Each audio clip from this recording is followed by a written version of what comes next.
Generalidades de un circuito eléctrico. La generalidad y parámetros eléctricos se refieren a los componentes y características de un sistema eléctrico. Incluyen conceptos generales como los sistemas eléctricos de potencia, estructura de un sistema eléctrico, los parámetros de línea, entre otras cosas. En este caso tenemos en un sistema eléctrico siempre vemos lo que es un generador o una fuente de poder. Puede ser un alternador, una pila, una batería. Tenemos los cables que son los que conducen el voltaje o la corriente hacia los dispositivos de consumo.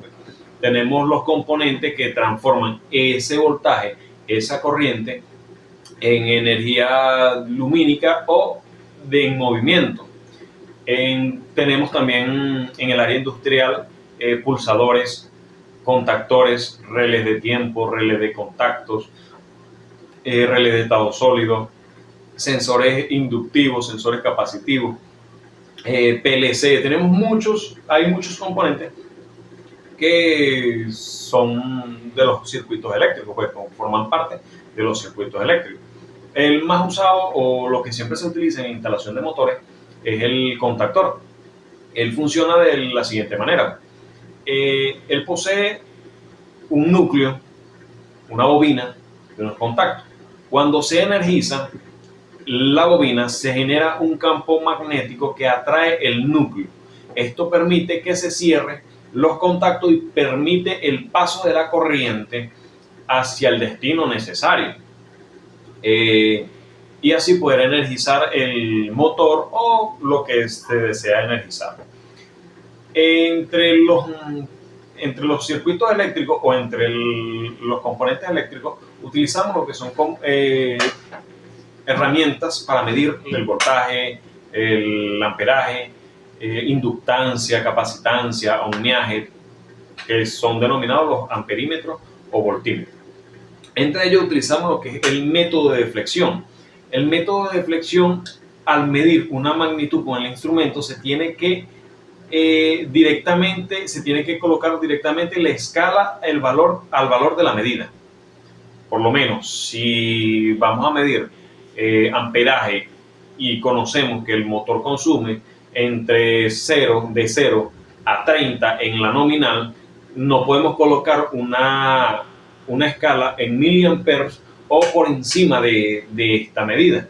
Tendría que colocarla entre 0 y 40, 0 y 50 para que nos dé el valor más exacto. El método de cero. Este método se utiliza para ajustar el instrumento de medición de manera que indique 0 antes de utilizarlo para medir. Y luego de esto se energiza el circuito o se colocan las puntas de medición en el circuito y poder obtener una medida mucho más efectiva o mucho más confiable. En el amperímetro hay diversas escalas, como lo estaba mencionando anteriormente. Es la serie de valores numéricos y líneas graduadas que indican la magnitud de corriente.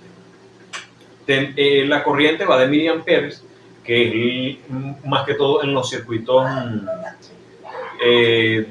electrónicos o componentes pequeños, que el consumo es bajo, y en amperios, que son corriente mucho mayor. Si utilizamos la escala de miliamperes para medir un motor trifásico, si es el equipo que sea, ya sea analógico, el amperímetro analógico o digital, lo podemos dañar, ya que la corriente que está circulando a través de él es mucho mayor y no está colocado en la escala correcta. El amperímetro también posee una resistencia interna menor, por debajo de un ohmio, con la finalidad de que su presencia no disminuya la corriente que se va a medir y la lectura que se vea reflejada sea lo más exacta posible.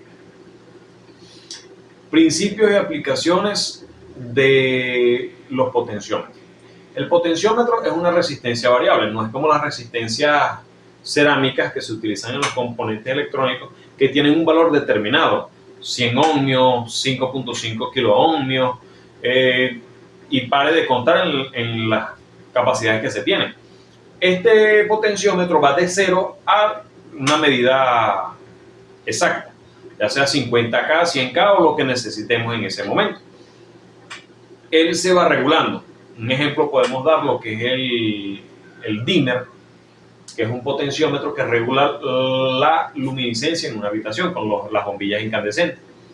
En este caso tiene un voltaje nominal que está llegando, que serían 120 voltios, y por la salida está el voltaje que se está regulando. Por lo menos quiero que la habitación no esté tan iluminada, sino a mitad. Se coloca el potenciómetro a mitad y bajaría la luminiscencia en la habitación. De esa manera funciona un potenciómetro. Están los puentes rectificadores. Se encargan de rectificar el voltaje alterno o la corriente alterna y convertirlo en corriente continua, ya que el alterno, su señal en un osciloscopio es una onda senoidal y la corriente continua tiene una polaridad fija, lo que la alterna no. Ella va variando, su polaridad va variando en el espacio y en el tiempo. En la continua no, ella tiene su polaridad fija. Para poder rectificar esta señal alterna necesitamos 4 diodos, de los cuales agrupados correctamente nos permiten rectificar esta señal. El osciloscopio y sus partes. El osciloscopio es un instrumento de medición utilizado para visualizar la forma de la onda de la señal eléctrica. Sus partes son la pantalla, donde se muestra la forma de onda de la señal medida.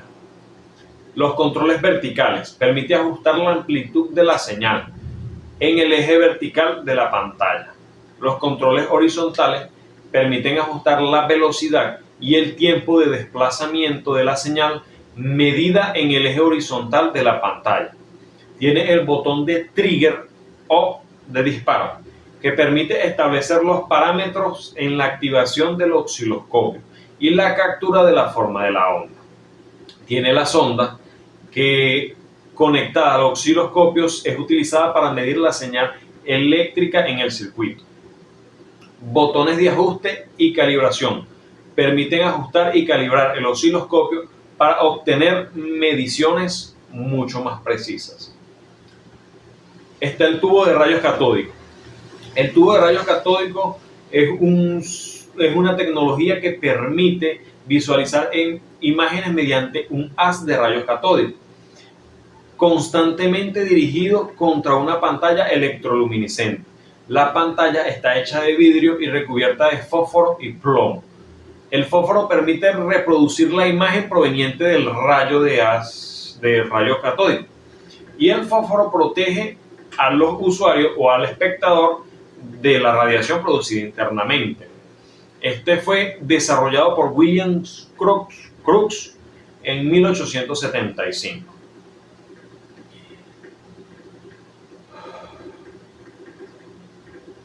Tenemos amperímetros también mucho más actualizados, ya no utilizan el tubo de rayos catódicos. Ese se utiliza en monitores, en el osciloscopio o en televisores. Los osciloscopios actuales son los DSP, son digitales. Nos permite medir frecuencias mucho más altas que el de tubo de rayos catódicos. Nos da análisis de espectro, podemos medir corriente, y la pantalla es de alta resolución. Incluso estos osciloscopios modernos o de tecnología de punta son más fáciles de cargar, son portátiles, pequeños, no ocupan tanto espacio, funcionan con baterías de 9 voltios y son más fáciles de transportar a cualquier parte que necesitemos mover o dar la señal. Las partes del osciloscopio.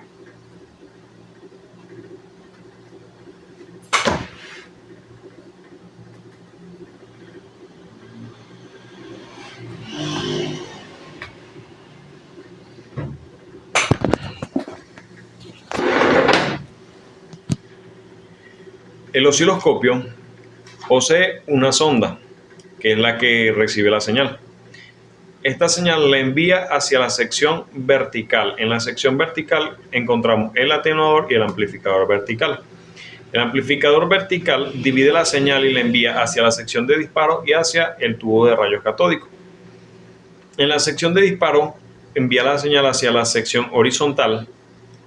En esta encontramos el generador de rampa. Del generador de rampa pasa la señal al amplificador horizontal. Y del amplificador horizontal va hacia el tubo de rayos catódicos, que muestra la señal o la onda senoidal en la imagen, en la pantalla.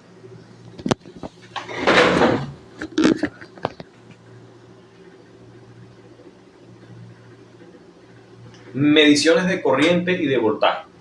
Para realizar mediciones de corriente o de voltaje, primero necesitamos tener el equipo adecuado. Si vamos a medir voltaje, necesitamos un voltímetro, si es analógico, y si es digital, ellos poseen un mismo equipo, tiene diferentes rangos, en ellos podemos medir el voltaje y la corriente también.